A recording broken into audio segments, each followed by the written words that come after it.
আপনারা দেখছেন একুশে টেলিভিশন।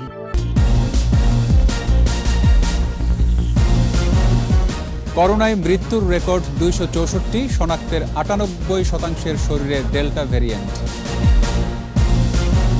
কাল খুলছে কলকারখানা, অভ্যন্তরীণ রুটে চলবে ফ্লাইট, রাজধানীতে ঢিলে ঢালা লকডাউন।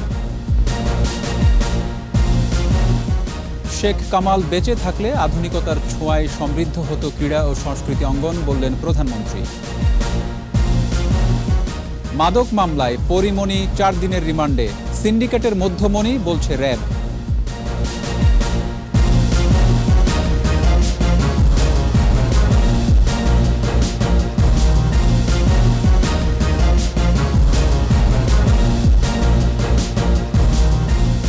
শুনছিলেন ফার্স্ট সিকিউরিটি ইসলামী ব্যাংক লিমিটেড সংবাদ শিরোনাম। আমন্ত্রণ রাত ১১টার ২১-এর সংবাদে, সাথে আছি রক্তিম ত্রিপুরা।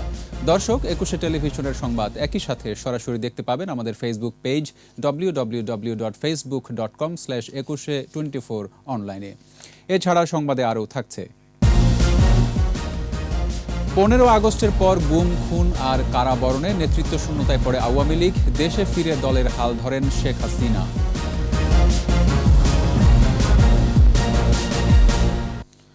করোনায় মৃত্যুর রেকর্ড, একদিনে সর্বোচ্চ ২৬৪ জনের মৃত্যুর খবর জানিয়েছে স্বাস্থ্য অধিদপ্তর। ২৪ ঘন্টায় শনাক্ত হয়েছে ১২,৭৪৪ জন। শনাক্তের বিপরীতে মৃত্যুহার ১.৬৬%, আর পরীক্ষার বিপরীতে শনাক্ত ২৭.১২%। সুস্থতার হার ৮৭.৪৭%। আরও জানাচ্ছেন মানিক শিকদার। একদিনে করোনায় মৃত্যুর রেকর্ড ২৬৪ জন। এ নিয়ে মোট মৃত্যু ২১,৯০২। ২৪ ঘন্টায় শনাক্ত ১২,৭৪৪। মোট শনাক্ত ১৩,২২,৬৫৪। নমুনা পরীক্ষা হয়েছে ৪৬,৯৯৫। এখন পর্যন্ত মোট নমুনা পরীক্ষা হয়েছে ৭৯,৯৫,৬৭৮।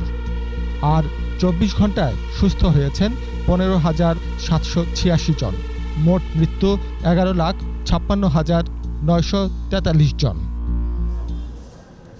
সর্বোচ্চ মৃত্যুর সংখ্যা ঢাকা বিভাগে ৮৭ জন, চট্টগ্রাম বিভাগে ৫৬, রাজশাহী বিভাগে ১৯, খুলনায় ৩৫, বরিশালে ১৬, সিলেটে ২৩, রংপুরে ১৮ এবং ময়মনসিংহে ১০ জন মারা গেছেন।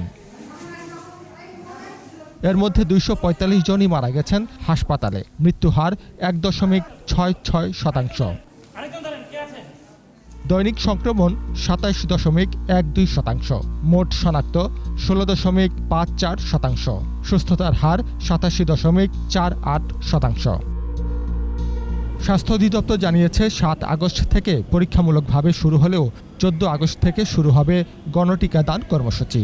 আমরা ৭ তারিখে একটা টেস্ট রান দিব, এরপরে এর মধ্যে ১১ তারিখ পর্যন্ত তো আবার একটা লকডাউন আছে, যেরকম একটা লকডাউন আছে। তো এর মধ্যে তো আমার ট্রান্সপোর্ট ইত্যাদি এগুলো নিয়ে ঝামেলা হবে। আমরা আবার ১৪ তারিখ থেকে আবার আমরা শুরু করব। গণটিকা কার্যক্রম শুরু হলে পরিস্থিতি অনেকটাই নিয়ন্ত্রণে আসবে বলে আশা করছে স্বাস্থ্য অধিদপ্তর। মানিক শিকদার, একুশে টেলিভিশন, ঢাকা। এদিকে সারা দেশে একদিনে ২১ জেলায় করোনা ও উপসর্গ নিয়ে মারা গেছে ১৮১ জন। শনাক্তের হার কোথাও কমছে, কোথাও বাড়ছে। সংক্রমণ এড়াতে সচেতনতা বাড়ানোর পাশাপাশি সামাজিক দূরত্ব মেনে চলার আহ্বান সংশ্লিষ্টদের। প্রতিনিধিদের সহায়তায় মুশফিকা নাজনীনের রিপোর্ট। গত ২৪ ঘন্টায় ময়মনসিংহ মেডিকেল কলেজ হাসপাতালে আরও ২১ জনের মৃত্যু হয়েছে। এর মধ্যে ৬ জন করোনা ও বাকি ১৫ জন উপসর্গ নিয়ে মারা গেছেন। নতুন করে ৮৬ জন রোগী ভর্তি হয়েছেন। বরিশালে করোনা ও উপসর্গে মারা গেছে ১৯ জন। রাজশাহীতে গত ২৪ ঘন্টায় করোনা ও সংক্রমণে মারা গেছেন ১৭। সিলেটে করোনায় ১৩ জনের মৃত্যু হয়েছে। কুষ্টিয়াতে বেড়েছে সংক্রমণের হার, গত ২৪ ঘন্টায় মারা গেছে ১১ জন। ফরিদপুরেও মারা গেছে ১১ জন। চাঁদপুরে মারা গেছে ৯ জন। করোনা ও উপসর্গে ফেনীতে ৮ ও সাতক্ষীরায় মারা গেছে ৮ জন। এদিকে চুয়াডাঙ্গায় গত ২৪ ঘন্টায় করোনা ও করোনার উপসর্গ নিয়ে ৭ জনের মৃত্যু হয়েছে। এ নিয়ে জেলায় করোনায় মোট মৃতের সংখ্যা ১৯০ জন। নমুনা পরীক্ষায় শনাক্তের হার আগের দিনের চেয়ে ৩.৯৫% বেড়ে হয়েছে ১৯.০৪%। যশোরে 6 ও ঝিনাইদহে করোনায় আক্রান্ত হয়ে ও উপসর্গ নিয়ে গত 24 ঘন্টায় মারা গেছে 5 জন। সিভিল সার্জন জানান, নতুন করে 166 জনের নমুনা পরীক্ষা করে 38 জনের করোনা শনাক্ত হয়েছে। এদিকে খুলনা ও রংপুরে করোনায় মারা গেছে 8 জন। নাটোরেও করোনায় 4 জনের মৃত্যু হয়েছে, এর মধ্যে বড়াইগ্রামে 2 জন এবং সদর হাসপাতালে 2 জন। নতুন করে করোনায় আক্রান্ত হয়েছেন 68 জন। গাজীপুরে 24 ঘন্টায় করোনায় নতুন আক্রান্ত 238 জন, মারা গেছেন 4 জন। সংক্রমণের হার 24.71%। এদিকে মেহেরপুরে গেল 24 ঘন্টায় নতুন করে আরও 28 জন করোনা আক্রান্ত হয়েছে, মারা গেছে 3 জন। টাঙ্গাইল, জয়পুরহাট, ঠাকুরগাঁও ও পাবনায় মৃত্যু হয়েছে 7 জনের। মুশফিকা নাজনীন, একুশে টেলিভিশন। দেশে বর্তমানে করোনা সংক্রমিত রোগীদের মধ্যে 98% শরীরে ডেল্টা ধরনের উপস্থিতি পাওয়া গেছে। বঙ্গবন্ধু শেখ মুজিব মেডিকেল বিশ্ববিদ্যালয়ের এক গবেষণা প্রতিবেদনে এ তথ্য উঠে এসেছে। একজন রোগী মরিশাস বা নাইজেরিয়া ভ্যারিয়েন্ট আক্রান্ত ছিলেন। ডেল্টা ধরন থেকে সুরক্ষা পেতে টিকা নেয়ার আহ্বান জানানো হয় প্রতিবেদন প্রকাশ অনুষ্ঠানে। তৌহিদুর রহমানের রিপোর্ট। করোনায় চ্যালেঞ্জের মুখে স্বাস্থ্য ব্যবস্থা। ভাইরাসটি ভীষণ সংক্রামক হওয়ায় কোনোভাবেই কমছে না সংক্রমণ। এ অবস্থায় 8 বিভাগের 300 রোগীর নমুনার জিনোম সিকোয়েন্সিং করে বঙ্গবন্ধু শেখ মুজিব মেডিকেল বিশ্ববিদ্যালয়। জিনোম সিকোয়েন্সিং প্রজেক্টের সুপারভাইজার বিশ্ববিদ্যালয়ের উপাচার্য শরফুদ্দিন আহমেদ গবেষণা প্রতিবেদনটি তুলে ধরেন। 9 মাস থেকে 90 বছর বয়সী রোগী গবেষণায় অন্তর্ভুক্ত ছিল, তবে 30 থেকে 39 বছর বয়সী রোগীর সংখ্যায় বেশি ছিল। গত 1 মাসের 300 স্যাম্পল এর জেনোম সিকুয়েন্সিংয়ে দেখা যায় মোট সংক্রমণের প্রায় 98% আমরা পেয়েছি ইন্ডিয়ান বা ডেল্টা ভেরিয়েন্ট। এর মধ্যে 1% আছে সাউথ আফ্রিকান ভেরিয়েন্ট। সুরক্ষার জন্য টিকা নেয়া এবং মাস্ক পরার আহ্বান জানান উপাচার্য। জীবন যাপনের বাধা তৈরি হলেও এটা যেন থেমে না থাকে করোনার জন্য, সেজন্য আমাদেরকে এগিয়ে যেতে হবে। চলতি বছরের জানুয়ারিতে দেশে যুক্তরাজ্যে শনাক্ত আলফা ভ্যারিয়েন্টের সংক্রমণের হার বেশি ছিল বলেও গবেষণায় উঠে আসে। ওইটা এনে গবেষণা করা হয়। তৌহিদুর রহমান, একুশে টেলিভিশন, ঢাকা। কলকারখানা খোলা রেখে বাড়ল লকডাউনের মেয়াদ। কাল থেকে অভ্যন্তরীণ রুটে শুরু হচ্ছে ফ্লাইট চলাচল। এদিকে রাজধানীতে লকডাউন অনেকটাই ঢিলেঢালা। প্রবেশ পথগুলো দিয়ে পায়ে হেঁটে ঢুকছে মানুষ। অনেকে আবার ঢাকা ছেড়ে যাচ্ছেন গন্তব্যে। গণপরিবহন না থাকায় কয়েক গুণ বেশি ভাড়া গুনতে হচ্ছে রিকশায়। মফিউর রহমানের রিপোর্ট।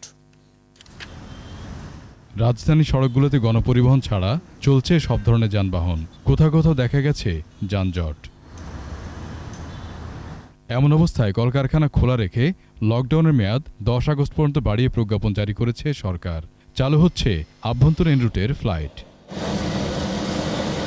লকডাউনের মধ্যেই প্রবেশপথগুলোতে পায়ে হাঁটা মানুষের সারি ভেঙে ভেঙে আসার কারণে রয়েছে পথের ক্লান্তি। ভাই আমি কথা বলতে পারছি না, বমি করছে তো। এই চান্দুরা পর্যন্ত বাসে আসছিলাম, এরপর ওখান থেকে নামা দিছে। কনস্ট্রাকশন সেক্টরে জব করি, এরপর থেকেই সাইট খোলা, তো এখন আসা ছাড়া উপায় ছিল না। অনেকেই ঢাকা ছেড়ে যাচ্ছেন গ্রামের বাড়ি। মাইক্রোবাস সহ বিভিন্ন যানবাহনে গুনতে হচ্ছে অতিরিক্ত ভাড়া। হ্যাঁ, লকডাউন যাইতেছি, কাজ আছে, বাড়ি অসুস্থ আম্মা, তার জন্য কাজ নাই। এখন যেভাবেই হোক এইভাবে ভেঙ্গা যাইতেই হবে। সমস্যা হচ্ছে পথে পথে চেক আছে, চেক করে করে বেটাটা ছাইড়া দেয়। আর ঝামেলা তো হচ্ছে, পুলিশ প্রশাসন আছে এখানে, ওদের ক্যাপচার করে যাওয়া হচ্ছে। ঢাকায় গণপরিবহন চলাচল না করায় বেড়েছে রিকশার উপর নির্ভরতা। স্বাভাবিক সময়ের চেয়ে বেশি ভাড়া আদায় করছেন চালকরা। যাই মহাখালী, শ্যামলী, কল্যাণপুর, কলেজ গেট, সরদ্দি হাসপাতাল, 250, 300, 200 যায়, জিনকে যাওয়া যায়। গাড়ি ঘোড়া নাই, এই কারণে হয়তো আপনার একটু বাড়তি আর কি। তবে পুলিশ বলছে লকডাউন কার্যকর করতে সবসময় তৎপর তারা। ইদানিং আবার গার্মেন্টস খুলে দেওয়ার কারণে তারা বিভিন্ন অজুহাত দেখাচ্ছে। অফিস আদালত যেহেতু অনেকেই খোলা, এজন্য তারা অজুহাত দেখাচ্ছে। কিন্তু এর আগে আমরা যারা বের হয়েছে অহেতুক, তাদেরকে আমরা আইনের আওতায় এনেছি, মামলা দিয়েছি। যারা মাস্ক ছাড়া ঘোরাঘুরি করছেন তাদের সতর্ক করা হচ্ছে। মফিউর রহমান, একুশে টেলিভিশন, ঢাকা। 15 আগস্টের হত্যাকাণ্ড জাতির প্রতি চরম বিশ্বাসঘাতকতা বলে মন্তব্য করেছেন প্রধানমন্ত্রী শেখ হাসিনা। শহীদ ক্যাপ্টেন শেখ কামালের ৭২তম জন্মবার্ষিকীর এক অনুষ্ঠানে প্রধানমন্ত্রী আক্ষেপ করে বলেন, নিজের জীবন তুচ্ছ করে জাতির জন্য সর্বোচ্চ ত্যাগ করেছিলেন বঙ্গবন্ধু। সেই জাতিরই একদল ষড়যন্ত্রকারী হত্যা করে বঙ্গবন্ধুকে। শেখ কামাল দেশের ক্রীড়াঙ্গনে আধুনিকতার ছোঁয়া দিয়েছিলেন বলেও উল্লেখ করেন প্রধানমন্ত্রী। বিস্তারিত জানাচ্ছেন আকবর হোসেন সুমন। জাতির পিতা বঙ্গবন্ধু শেখ মুজিবুর রহমানের জ্যেষ্ঠ পুত্র শহীদ ক্যাপ্টেন শেখ কামালের ৭২তম জন্মবার্ষিকীতে পুরস্কার প্রদান অনুষ্ঠানের আয়োজন করে জাতীয় ক্রীড়া পরিষদ। গণভবন থেকে অনুষ্ঠানে যুক্ত হন প্রধানমন্ত্রী শেখ হাসিনা। অনন্য শেখ কামাল স্মারক গ্রন্থের মোড়ক উন্মোচন করেন প্রধানমন্ত্রী। দেশের ক্রীড়াঙ্গনকে সমৃদ্ধ করেছে এমন ৭ ক্যাটাগরিতে ১০ ব্যক্তি ও ২ প্রতিষ্ঠানকে দেয়া হয় শেখ কামাল জাতীয় ক্রীড়া পরিষদ পুরস্কার। বঙ্গবন্ধু কন্যা বাবার স্নেহবঞ্চিত আদরের ছোট ভাই শেখ কামালের স্মৃতিচারণ করেন অনুষ্ঠানে। শেখ কামালের চিন্তা, চেতনা, দায়িত্ববোধ ও নেতৃত্বের গুণাবলী তুলে ধরেন শেখ হাসিনা। যেহেতু আমার আব্বা রাজনীতি করতে যে বারবার কারাগারে বন্দী থাকতে হতো, সংসারে অনেক কাজের দায়িত্ব মার পাশে থেকে সে পালন করত। এবং আমার থেকে বয়সে ছোট হলে আমি বলবো যে চিন্তায়, চেতনায় সব দিক থেকে ওর ভিতরে একটা চমৎকার মানসিকতা ছিল, দায়িত্ববোধ ছিল, কর্তব্যবোধ ছিল। ক্রীড়াঙ্গন ও সাংস্কৃতিক অঙ্গনে শেখ কামাল যে আধুনিকতার ছোঁয়া দিয়েছিলেন, তিনি বেঁচে থাকলে আরও সমৃদ্ধ হতো বলে মন্তব্য করেন প্রধানমন্ত্রী। আধুনিক ফুটবল খেলা বা ক্রিকেট খেলা বা এই যে খেলাধুলা, সেটাকে একটা আধুনিকতার ছোঁয়াটা এবং সঙ্গীত জগতে বা সাংস্কৃতিক জগতে সেখানেও তার যথেষ্ট অবদান রয়েছে। ১৫ আগস্ট হত্যাকাণ্ডকে বিশ্বাসঘাতকতার উদাহরণ বলে মন্তব্য করেন প্রধানমন্ত্রী। ও যখন দেখে যে নূর, হুদা এরা একসাথে ঢুকছে, ও তাদেরকে বলেছিল যে আপনারা এসে গেছেন, খুব ভালো হয়েছে, দেখেনি বাসা কারা আক্রমণ করেছে। এই কথা শেষ করতে পারেনি। ওই নূরের হাতের অস্ত্রই গর্জে ওঠে। ওরা ওখানেই কামালকে নির্মমভাবে গুলি করে হত্যা করে। এত বড় বিশ্বাসঘাতকতা এই বাংলাদেশে ঘটে গেছে। কাজে চক্রান্তটা কোথায় কিভাবে ছিল সেটা নিশ্চয়ই দেশের মানুষ এখন এতদিন উপলব্ধি করতে পারে। আর কত বড় বিশ্বাসঘাতকতা সেটাও আপনারা নিশ্চয়ই উপলব্ধি করতে পারেন। পিতার মতো বিলাসিতা বিবর্জিত সাদামাটা জীবনধারণে অভ্যস্ত পরিবারের আদর্শ নিয়েই দেশ পরিচালনা করার প্রত্যয় জানান বঙ্গবন্ধু কন্যা। দেশের মানুষের কল্যাণে কাজ করা, এটাই আমাদের শিক্ষা। আকবর হোসেন সুমন, ২১ টেলিভিশন, ঢাকা। শেখ কামালের বহুমুখী সৃজনশীল প্রতিভা কোটি তরুণের কাছে যুগে যুগে স্মরণীয় হয়ে থাকবে। বীর মুক্তিযোদ্ধা শেখ কামালের জন্মদিনে শ্রদ্ধা নিবেদন শেষে আওয়ামী লীগ সাধারণ সম্পাদক বলেন, শেখ কামাল অমর হয়ে থাকবেন তার সৃষ্টিতে। আরও জানাচ্ছেন রিয়াজ সুমন। জাতির পিতা বঙ্গবন্ধু শেখ মুজিবুর রহমান ও বঙ্গমাতা শেখ ফজিলাতুন্নেসা মুজিবের জ্যেষ্ঠ পুত্র শহীদ ক্যাপ্টেন শেখ কামালের ৭২তম জন্মবার্ষিকী। ধানমন্ডি আবাহনী ক্লাব প্রাঙ্গণে তার প্রতিকৃতিতে কেন্দ্রীয় নেতাদের সাথে নিয়ে শ্রদ্ধা জানান আওয়ামী লীগ সাধারণ সম্পাদক ওবায়দুল কাদের। পরে শেখ কামালের প্রতি শ্রদ্ধা জানাতে বনানী কবরস্থানে যান আওয়ামী লীগ নেতারা। প্রথমে প্রধানমন্ত্রী শেখ হাসিনার পক্ষে শ্রদ্ধা জানান আওয়ামী লীগ সাধারণ সম্পাদক। পরে কেন্দ্রীয় নেতাদের নিয়ে দলের পক্ষে শ্রদ্ধা নিবেদন। শ্রদ্ধা নিবেদন শেষে ওবায়দুল কাদের বলেন, বহুমাত্রিক প্রতিভার শেখ কামাল যুগ যুগ বেঁচে থাকবেন তরুণদের মনে। একজন সৃষ্টিশীল মানুষের অনন্য প্রতিভার দৃষ্টান্ত হয়ে আছে বাংলাদেশের ইতিহাসে। বনানীতে শেখ কামালের প্রতি শ্রদ্ধা জানায় ছাত্রলীগ, যুবলীগ, স্বেচ্ছাসেবক লীগ সহ সহযোগী সংগঠনের নেতারা। সেতারে তিনি বিভিন্ন পুরস্কার অর্জন করেন এবং পরবর্তীতে তিনি আপনারা জানেন যে তিনি লেফটেন্যান্ট হিসাবে কমিশন লাভ করে বাংলাদেশ স্বাধীন হওয়ার পরে। শ্রদ্ধা জানান দক্ষিণ সিটির মেয়র ব্যারিস্টার শেখ ফজলে নূর তাপস। শেখ কামালের আদর্শ ধারণে তরুণ সমাজের প্রতি আহ্বান জানান তিনি। শেখ কামালের জীবনী থেকে আজকের প্রজন্ম শুধু না, প্রজন্ম থেকে প্রজন্ম অনুপ্রেরণা গ্রহণ করবে। কবরস্থানের সামনে দোয়া ও মিলাদ মাহফিলের আয়োজন করে বাংলাদেশ আওয়ামী যুবলীগ। বঙ্গবন্ধু অ্যাভিনিউয়ে আলোচনা সভার আয়োজন করে ঢাকা মহানগর দক্ষিণ আওয়ামী লীগ। নেতাদের বক্তৃতায় উঠে আসে স্বাধীন বাংলাদেশ বিনির্মাণে শেখ কামালের সাহসী ভূমিকা। বিকেলে বঙ্গবন্ধু অ্যাভিনিউয়ে শেখ রাসেল জাতীয় শিশু কিশোর পরিষদের আলোচনায় শেখ কামালের সাংগঠনিক দক্ষতার কথা তুলে ধরেন বক্তারা। আমার সামনে যারা বসে আছে তাদের জন্য একটি সুখী সমৃদ্ধ উন্নত বাংলাদেশ করার জন্য কাজ করে যাচ্ছে।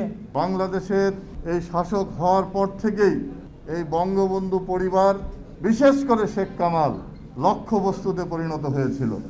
বক্তারা বলেন শেখ কামাল অমর হয়ে থাকবেন তার কর্মে, তার সৃষ্টিতে। নতুন প্রজন্মর শিশু কিশোররা বঙ্গবন্ধু পরিবার সম্পর্কে জানবে এবং শুনবে। রিয়াদ সুমন, একুশে টেলিভিশন, ঢাকা। আলোচিত নায়িকা পরিমণি ও তার 3 সহযোগীকে মাদকের 2 মামলায় 4 দিনের রিমান্ডে নেওয়া হয়েছে। র্যাব জানিয়েছে পরিমণি রাজধানীর মাদক সিন্ডিকেটের মধ্যমণি, আর পরিমণির বাসায় নিয়মিত মাদক সাপ্লাই দিত রাজ। আহমদ বাবুর রিপোর্ট, জানাচ্ছেন জসিম জুয়েল। আলোচিত নায়িকা পরিমণির বাসায় বৃহস্পতিবার অভিযান চালিয়ে তাকে গ্রেপ্তার করা হয়। এরপর তার সহযোগী রাজ মাল্টিমিডিয়ার মালিক নজরুল ইসলাম রাজের বাসায় অভিযান চালায় র্যাব। পরিমণির বাসা থেকে উদ্ধার করা হয় বিভিন্ন ব্র্যান্ডের বিদেশি মদ, ভয়ঙ্কর মাদক, এলএসডি ও আইস। আর রাজের বাসা থেকে উদ্ধার করা হয় সীসা বারের সরঞ্জাম ও মদ।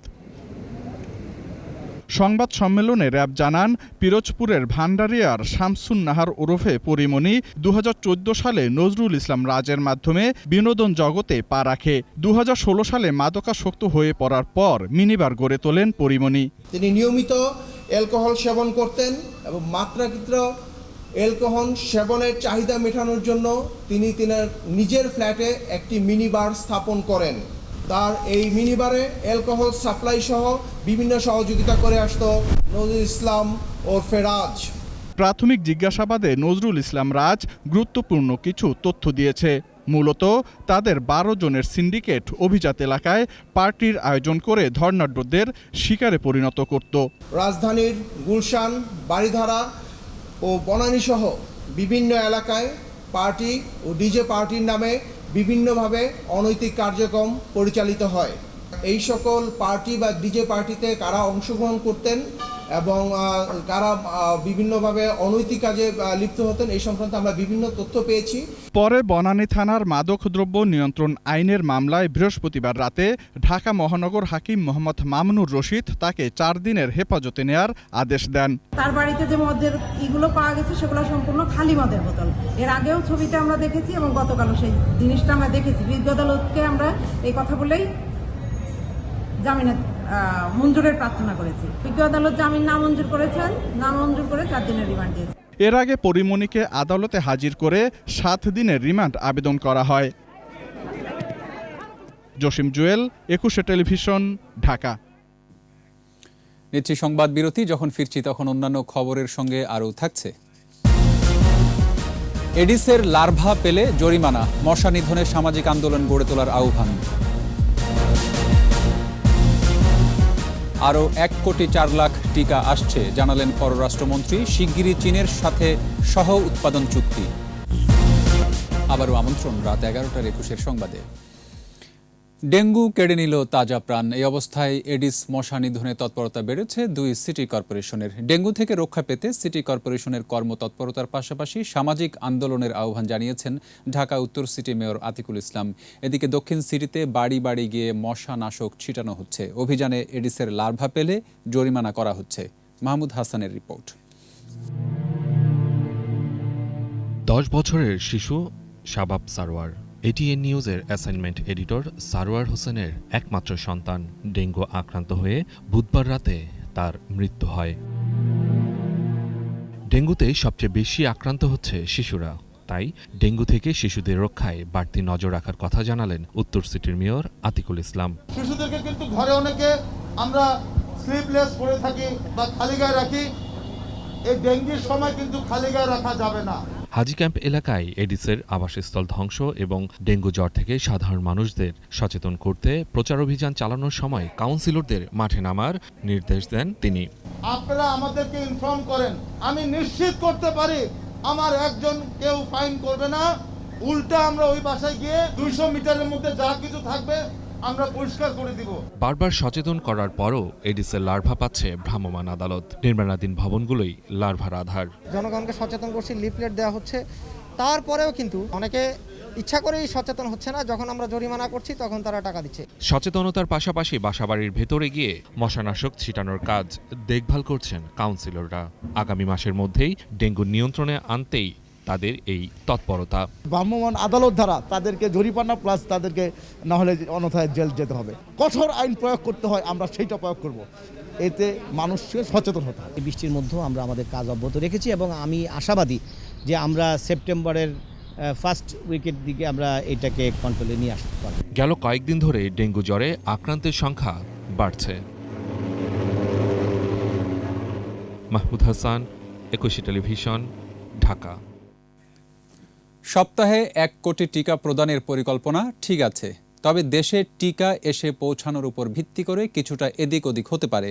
রাষ্ট্রীয় অতিথি ভবন পদ্মায় এক অনুষ্ঠানে পররাষ্ট্রমন্ত্রী ডক্টর এ.কে. আব্দুল মোমেন বলেন, সকল প্রস্তুতি সম্পন্ন, যে কোনো দিনই চীনের সাথে টিকার সহ উৎপাদনের চুক্তি হবে। কোভ্যাক্সের আওতায় এ মাসেই 34 লাখ সিনোফার্ম, 10 লাখ অ্যাস্ট্রাজেনেকা এবং আগামী মাসে 60 লাখ ফাইজারের টিকা দেশে আসবে। তবে এইটা তাদের স্বাস্থ্য মন্ত্রণালয়ের একের তো সাপ্লাই, সবগুলো আমরা একসাথে আনে রাখতে পারি না, এই জন্য এই ফেজ ওয়াইজ আনা হচ্ছে এবং এই প্রোগ্রামে তারা আছেন। এদিক ওদিক একটু হতে পারে, but that's the target. Sinopharm 75 million আমরা অর্ডার দিয়েছি, এর মধ্যে 15 মিলিয়নের টাকা দিয়ে দিয়েছি, আর বাকি 60 মিলিয়ন আমরা ওরা স্কেজুলিং করতেছি। শহীদ ক্যাপ্টেন শেখ কামালের 72তম জন্মবার্ষিকীতে স্মারক ডাক টিকিট ও উদ্বোধনী খাম অবমুক্ত করেছেন প্রধানমন্ত্রী শেখ হাসিনা। গণভবনে ডাক ও টেলিযোগাযোগ মন্ত্রণালয়ের উদ্যোগে 10 টাকা মূল্যমানের স্মারক ডাক টিকিট, 10 টাকার উদ্বোধনী খাম ও 5 টাকা মূল্যের ডাটা কার্ড অবমুক্ত করেন প্রধানমন্ত্রী। এ সময় ডাক ও টেলিযোগাযোগ মন্ত্রী মোস্তফা জাব্বার, প্রধানমন্ত্রীর কার্যালয়ের সচিব তোফাজ্জল হোসেন মিয়া ও মন্ত্রণালয়ের সচিব উপস্থিত ছিলেন।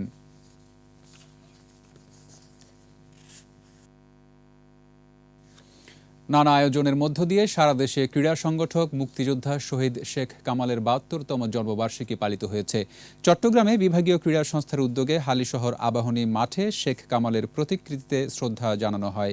বরিশালে বিভাগীয় ক্রীড়া সংস্থা ও জেলা ক্রীড়া সংস্থার আয়োজনে শহীদ আব্দুর রব সেরনিয়াবাদ স্টেডিয়ামে শহীদ শেখ কামালের প্রতিকৃতিতে ফুল দেয়া হয়। পরে আলোচনা সভা ও দোয়া হয়। ভোলার লালমোহন ও তজুমুদ্দিন উপজেলা আওয়ামী লীগের আয়োজনে দোয়া ও মিলাদ মাহফিল হয়। এতে ভার্চুয়ালি অংশ নেন ভোলা 3 আসনের সংসদ সদস্য নুরুন্নবী চৌধুরী শাওন।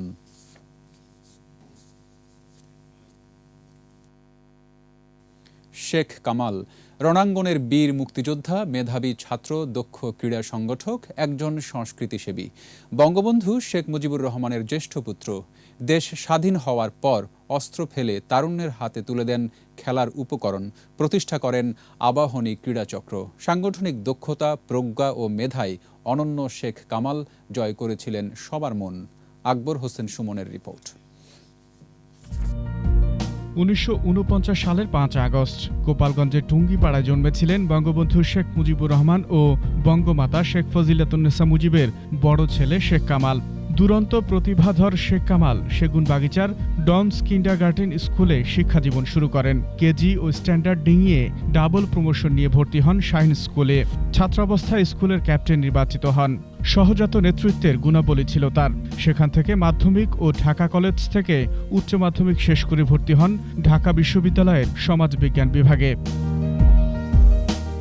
মুক্তিযুদ্ধে দক্ষ সংগঠকের ভূমিকাও পালন করেন শেখ কামাল। তিনি ভারতে প্রশিক্ষণরত সেই 61 সৌভাগ্যবানের একজন, যিনি বাংলাদেশ ফার্স্ট ওয়ার কোর্স সম্পন্ন করে সেনাবাহিনীর লেফটেন্যান্ট হিসেবে কমিশন লাভ করেন।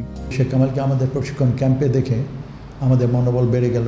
আমরা নিশ্চিত হলাম শেখ কামাল বেঁচে আছে, কেননা তার সম্বন্ধে তো অনেক ঘটনা ঘটেছিল। এমন গুজব ছিল যে তার লাশ দেখা গেছে কোথায়। আর যখন দেখলাম আমাদের মনোবল দেখে তাকে অবাক এবং যে মনোবল অনেক বেড়ে গেল। মুক্তিযুদ্ধ শেষে স্বপ্ন দেখেছিলেন একদিন বিশ্ব ক্রীড়াঙ্গনে বিজয়ের পতাকা উড়াবে বাংলাদেশ। সেই স্বপ্ন বাস্তবায়নের অংশ হিসেবে বন্ধুদের নিয়ে প্রতিষ্ঠা করেন আবাহনী ক্রীড়াচক্র। সারা দেশবাসী জানে যখন দেশ স্বাধীন হলো তখন শেখ কামাল আধুনিক ফুটবলের জনক বলে তাকে মনে করত। তার লক্ষ্য ছিল সারা দেশে আবারই ব্রাঞ্চ করবে, বিদেশে ব্রাঞ্চ করবে। সে করে যেতে নেই শুধু ফরিদপুর আর খুলনাতে করেছে। তার চিন্তা চেতনা দিয়ে আমরা বা আমাদের নেতৃত্বে আমরা সারা দেশেই ব্রাঞ্চ করেছি। সাংস্কৃতিক অঙ্গনে সাড়া ফেলেছিলেন স্পন্দন শিল্পী গোষ্ঠীর মধ্য দিয়ে। নাট্যাঙ্গনেও ছিল সরব সদর্প পদচারণা। ছাত্রনেতা ছিল, শাসিক নেতা ছিল, কিন্তু তাদেরকে কোনো স্পোর্টসের এই আবহাওয়া ক্লাবের গেট দিয়ে ঢুকতে দিত না। বলে যে এটা খাঁটি, এখানে শুধু স্পোর্টস হবে। যখন আমি সাংস্কৃতিক অঙ্গনে যাবো সেখানে শুধু সংস্কৃতি হবে। যখন আমি ছাত্র নেতৃত্ব করবো তখন ছাত্র নেতৃত্ব হবে। 1975-এর 14 জুলাই ঢাকা বিশ্ববিদ্যালয়ের ব্লু খ্যাত দেশ বরেণ্য অ্যাথলেট সুলতানা খুকুকে বিয়ে করেন শেখ কামাল। দেশের ক্রীড়াঙ্গনকে এগিয়ে নিয়ে যাওয়ার স্বপ্ন দেখেন নবদম্পতি। মেহেদির রং শুকানোর আগেই 15 আগস্ট ঘাতকের বুলেটে বঙ্গবন্ধুর সাথে নিহত হন তারা। শেখ কামাল বেঁচে আছেন তার কীর্তির মাধ্যমে। ক্রীড়াঙ্গন ও সাংস্কৃতিক পরিমণ্ডলে আজও পথ দেখান সেই তরুণ যুবা শেখ কামাল। আকবর হোসেন সুমন, 21 টেলিভিশন, ঢাকা। শোকাবহ আগস্ট।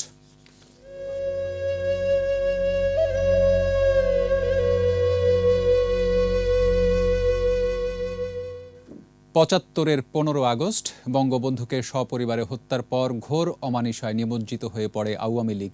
সামরিক স্বৈরাচারের বুটের নিচে পিষ্ট হয়ে গুম, খুন আর কারাবরণে নেতৃত্ব শূন্যতায় পড়ে মুক্তিযুদ্ধে নেতৃত্বদানকারী দলটি। ষড়যন্ত্র চলে আওয়ামী লীগ ভাঙার। 1981 সালে দেশে ফিরে দলের হাল ধরেন বঙ্গবন্ধু কন্যা শেখ হাসিনা। সেই থেকে শুরু হয় ভোট, ভাত আর দলকে সুসংগঠিত করার লড়াই। 21 বছর পর 1996 সালে রাষ্ট্র ক্ষমতায় আসে আওয়ামী লীগ। এরপর 2008 থেকে টানা 3 বার নেতৃত্ব গুণে আজ অপ্রতিরোধ্য আওয়ামী লীগ। আরও জানাচ্ছেন রিয়াজ সুমন।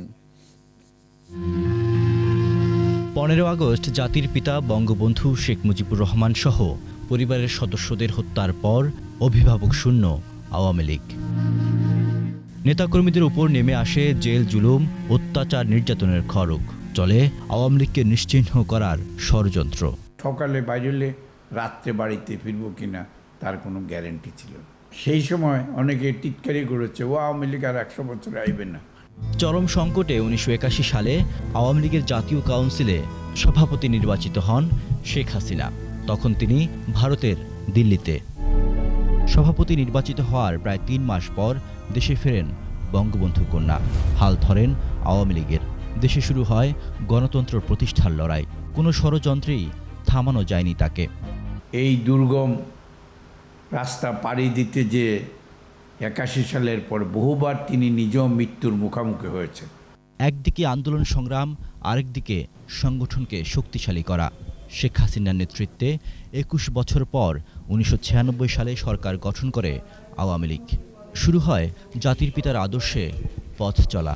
96 সনের পরে তিনি এসে ইন্ডিপেন্ডেন্ট অর্ডিন্যান্স বাতিল করলেন এবং বঙ্গবন্ধু হত্যার অনেক খুনিকে বিচার করলেন, বিচারের আওতায় আনলেন, শাস্তি দিলেন। 2001 সালে আবারও ষড়যন্ত্র। নীল নকশার নির্বাচনে ক্ষমতায় বিএনপি জামাত জোট। আরও একটি অন্ধকার সময়। বিএনপি জামাতের নির্যাতনে ঘরবাড়ি ছাড়া আওয়ামী লীগ নেতাকর্মীরা। পূর্ণিমা মহিমাদের কান্নায় ভেজে বাংলার মাটি। হত্যা করা হয় শাহ এম এস কিবরিয়া, মমতাজ উদ্দিন, আহসানুল্লাহ মাস্টারকে।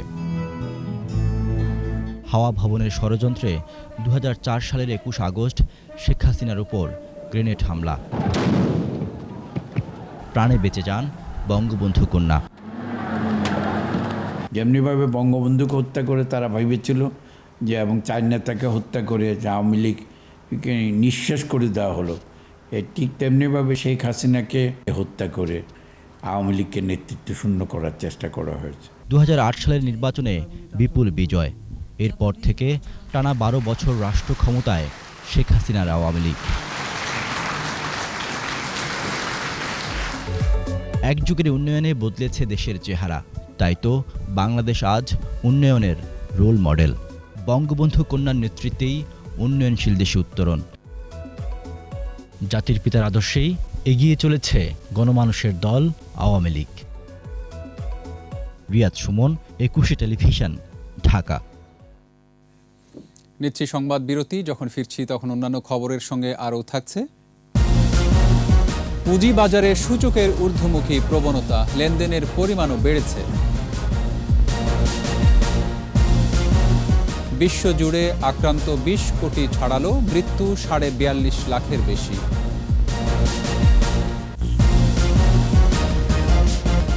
আমন্ত্রণ আবারও রাত 11:21 সংবাদে। ভুয়া সচিব সেজে প্রতারণার অভিযোগে রাজধানীর বিভিন্ন স্থান থেকে 4 জনকে গ্রেফতার করেছে গোয়েন্দা পুলিশ।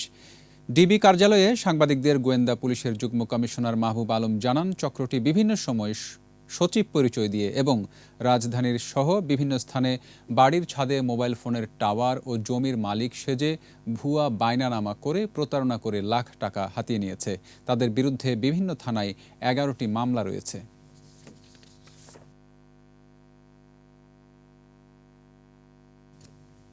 এবার SIBL বাণিজ্য সংবাদ।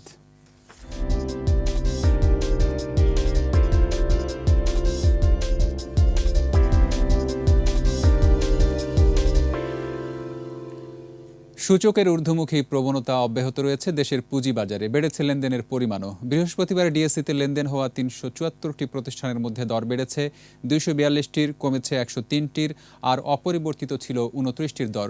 ডিএসসির প্রধান সূচক DSEX 60 পয়েন্ট বেড়ে উঠে আসে 6,596 পয়েন্টে, আর দিন শেষে ডিএসসিতে লেনদেনের পরিমাণ দাঁড়ায় 2,511 কোটি 66 লাখ টাকা।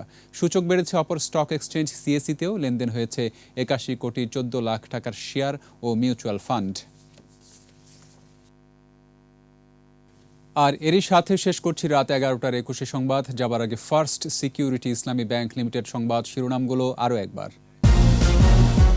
করোনায় মৃত্যুর রেকর্ড 264, শনাক্তের 98% শরীরে ডেল্টা ভ্যারিয়েন্ট।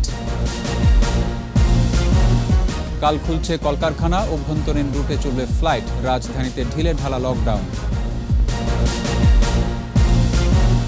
শেখ কামাল বেঁচে থাকলে আধুনিকতার ছোঁয়ায় সমৃদ্ধ হতো ক্রীড়া ও সংস্কৃতি অঙ্গন, বললেন প্রধানমন্ত্রী।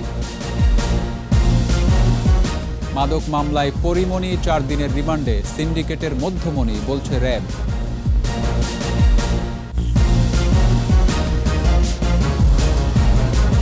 সর্বশেষ খবর জানতে ডায়াল করুন 2021 নম্বরে, আর ভিজিট করুন 21-tv.com ওয়েবসাইটে। এছাড়া ফেসবুকে লগ ইন করতে পারেন facebook.com/2124 অনলাইনে। পরের সংবাদ রাত 1টায় দেখার আমন্ত্রণ রইল। স্বাস্থ্যবিধি মেনে চলুন, সুস্থ থাকুন।